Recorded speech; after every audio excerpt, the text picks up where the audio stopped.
From things in the air to new things for our bodies, join me as we explore 2050. What would be the future technology?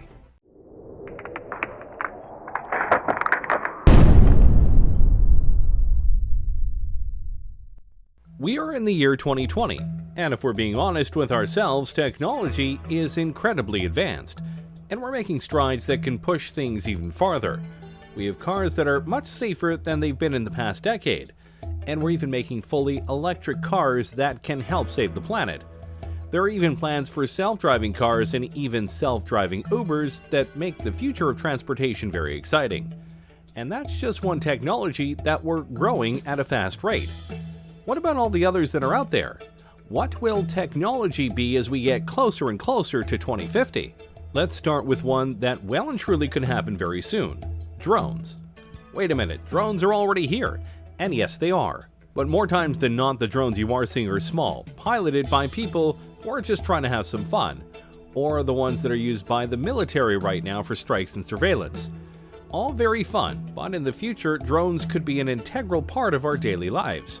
You've likely seen shows and people talk about how in a few years drones could be the new delivery services. Anything from pizza to Amazon packages and more. And honestly, that's very probable. Drones right now can be incredibly sophisticated, and some TV shows actually use them for sweeping and aerial shots as they film. It's very cool, but to do deliveries, they'd have to be a little bit more programmed, as human error no doubt would be a very big buzzkill. Not that it's impossible right now, it's more of a question of numbers, logistics, costs, and making sure that the deliveries themselves are done in a methodical and careful manner.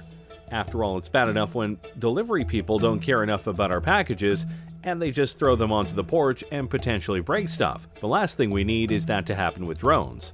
But by 2050, we may not only have drones delivering our packages, we might be looking up at the sky and seeing drones flying all over with incredible speeds and accuracy. And they potentially could be all run by AI.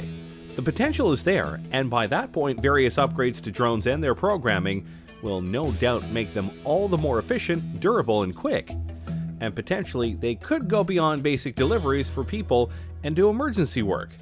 Imagine a drone taking a vital piece of medical material to a hospital to ensure it doesn't get stuck in traffic, or helping watch over an important convoy to let people know on the ground if there's trouble. There are many ways that drones could affect our world. The only question is, will we let them by 2050? Let's keep going with transportation, shall we? Right now, one of the biggest ways to get around the countries we live in are trains.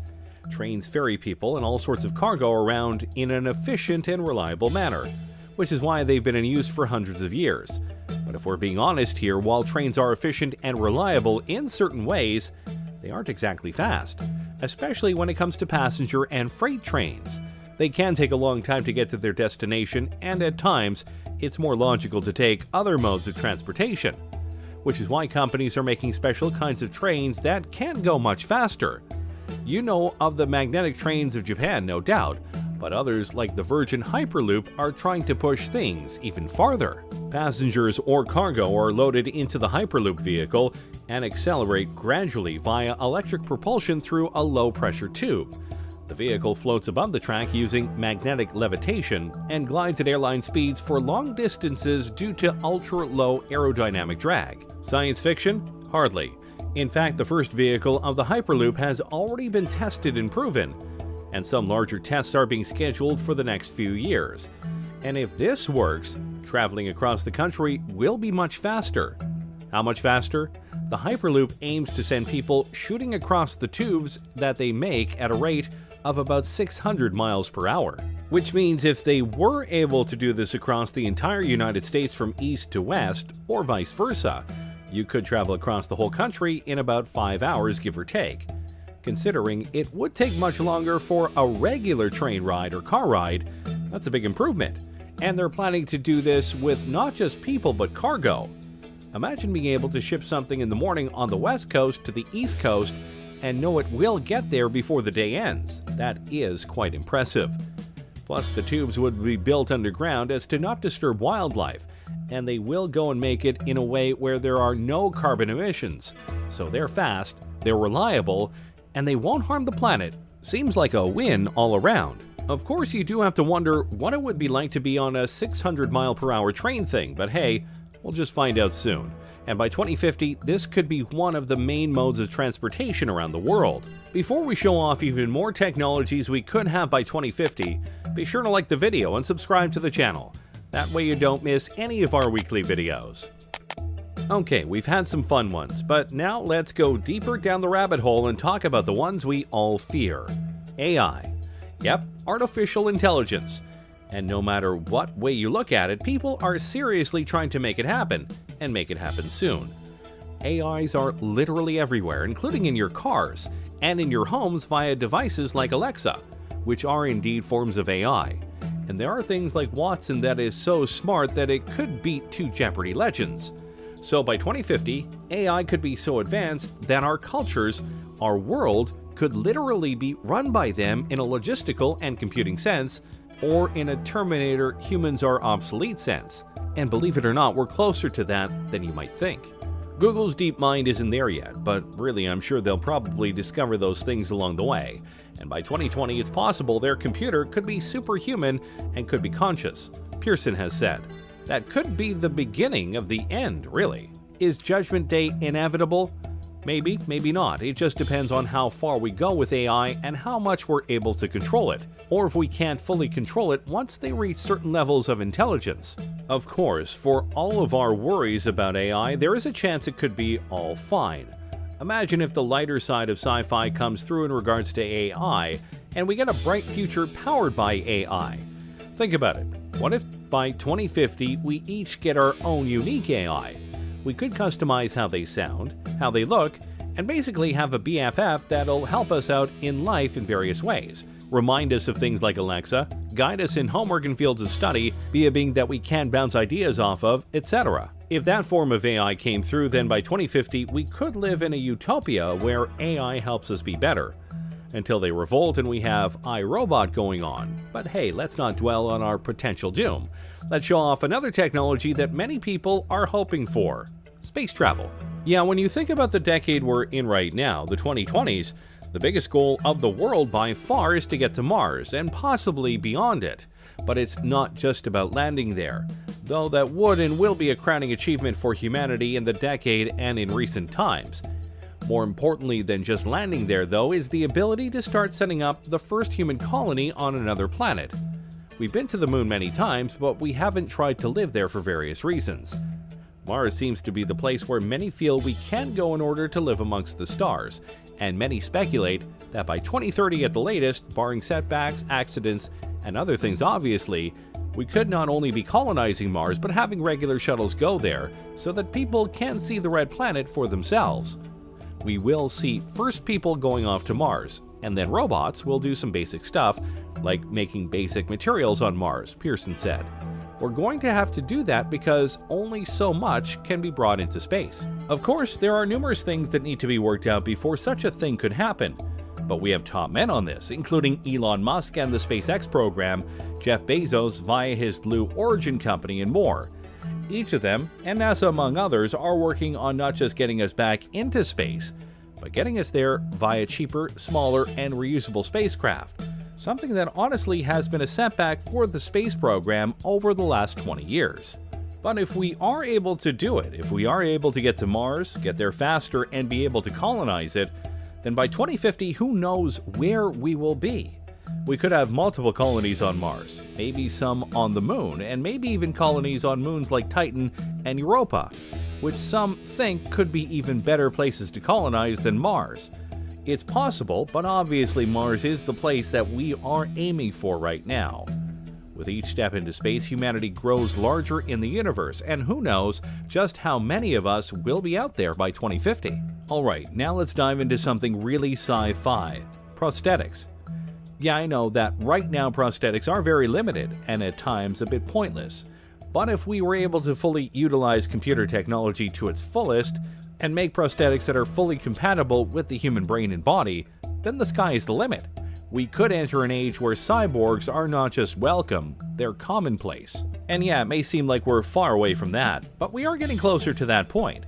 James Young, a 25-year-old biological scientist, has a prosthetic arm, with a personal drone and built-in flashlight. And a French artist is using a prosthetic that doubles as a tattoo gun. That's pretty cool. Imagine if a police officer loses an arm in the line of duty. Usually that would mean the end of his career. But with an advanced prosthetic, he could literally be better than ever if it were advanced enough. The biggest problem with these fake limbs is that most of them are plastic, meant to convey that the arm or leg is still there, and thus still usable. The bridge to cybernetic implants lies in the brain, being able to use the computer tech to sync with the brain and give accurate commands. We haven't fully bridged that gap yet, but when we do, dang, life is going to get a lot more interesting. And don't forget, these prosthetics could be used in many ways other than helping people with lost limbs. They could be put onto other objects, or potentially even be worn as exoskeletons when needed. Think of it like Jax from Mortal Kombat. Some people could even ask for implants to be put into their arms or legs to give them an extra boost, like TJ Combo from Killer Instinct. 1. I like video games, and they have plenty of cybernetic people. The point is, by 2050, if these things are made, a lot of people won't feel broken or weak anymore because they've lost limbs or the abilities of their arms or legs. They'll be whole again, and be able to do things just like they were before, if not better. And that's a future we should definitely be trying to live for. Now let's go to something a bit more unique. Look at yourself right now. Specifically, look at the clothes you are wearing right now. What are they made of? What do they feel like? What do they look like? Of all of these answers, I bet none of them are, they look like they could give me superpowers, because they can't. Not yet, anyway. Think about it like this. What if the clothes you are wearing right now felt the same, looked the same, but could do more? With the growth of nanotechnology, your clothes could potentially be embodied with various materials or technologies that help you improve your strength, durability, and more. For example, what if you had a shirt on that was light as a feather, but could absorb impacts and leave you with no injuries? That would be pretty impressive and important, especially in this age of gun violence we live in.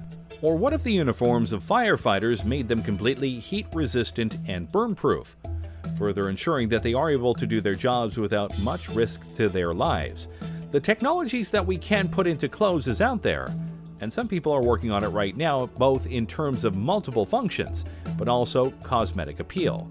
Imagine if by 2050 we have the ability to craft whatever kinds of clothes we want, and even select what kind of abilities they have. Imagine you wear a special kind of top that has a special pattern on it, and when you press a button or say a keyword, that pattern unfolds and suddenly you have wings on your outfit. Wouldn't that be cool? If done right, this could be the newest wave of fashion and style in the future. See, the future is hip. I'm sure that last one left you drooling, so let's temper your expectations and talk about school. Yes, it sucks, and learning can be a chore, but in the future it may be a lot more interactive. Over the last decade or so, computers in schools have been a must-have for various courses. But if the advent of virtual reality simulations come through as many expect them to, it could lead to all sorts of innovations in the classrooms that could help kids with what's going on.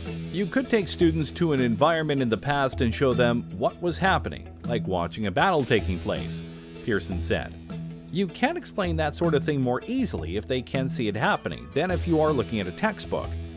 Oh yeah, history and geography classes would be much more fun, that's for sure. Or imagine an audiobook, but instead of just an audio, you could see the characters coming to life before your eyes, and you watch them interact with others. Heck, school plays could have projected environments to make things seem more real. And of course, you could have virtual tutors to help you with problems that the teachers aren't able to help with. Education is definitely something that can benefit from advanced technologies, and by 2050, our school systems could be so revolutionized that you have to try really hard to fail class. Though I'm sure some of you would still try. Finally, let's talk about something that I'm sure you'll be horrified to hear. In the future, you likely won't need a phone. I know you're stunned, but think about it. Right now, smartphones are becoming more and more advanced every single year. New features, new programs, etc. But by 2050, your phone won't likely need to exist because you'll have access to it and more via something else. What exactly? That depends on the technology. But for this example, let's imagine a wrist gauntlet. Instead of typing up a number, you simply have to say "call mom," But obviously, the Gauntlet could do much more than that. It'll likely have a holographic screen that you can use to look up information on a much bigger keyboard.